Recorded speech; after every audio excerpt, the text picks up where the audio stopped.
தாம்பரம் வேளாங்கண்ணி இடையே வரும் 28 மற்றும் 29 ஆகிய தேதிகளில் சிறப்பு ரயில்கள் இரு மார்க்கத்திலும் இயக்கப்பட உள்ளதாக தெற்கு ரயில்வே அறிவித்துள்ளது. இந்த ரயில்களுக்கான முன்பதிவு நாளை முதல் தொடங்கும் என அறிவிக்கப்பட்டுள்ளது.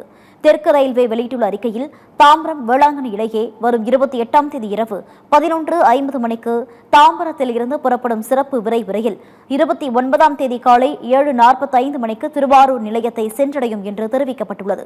மறுமார்க்கத்தில் வரும் 29ஆம் தேதி இரவு 11:55 மணிக்கு திருவாரூரில் இருந்து புறப்படும் சிறப்பு விரைவு ரயில் 30ஆம் தேதி காலை 8:30 மணிக்கு தாம்பரத்தை வந்தடையும் என்று கூறப்பட்டுள்ளது.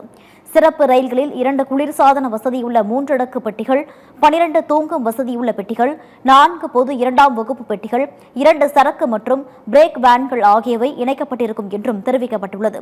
சிறப்பு ரயில்கள் செங்கல்பட்டு, விழுப்புரம், கடலூர் துறைமுகம், சிதம்பரம், மயிலாடுதுறை, திருநள்ளாறு மற்றும் காரைக்கால், நாகூர், நாகப்பட்டினம் ஆகிய நிலையங்களில் நின்று செல்லும் என்றும் தெரிவிக்கப்பட்டுள்ளது.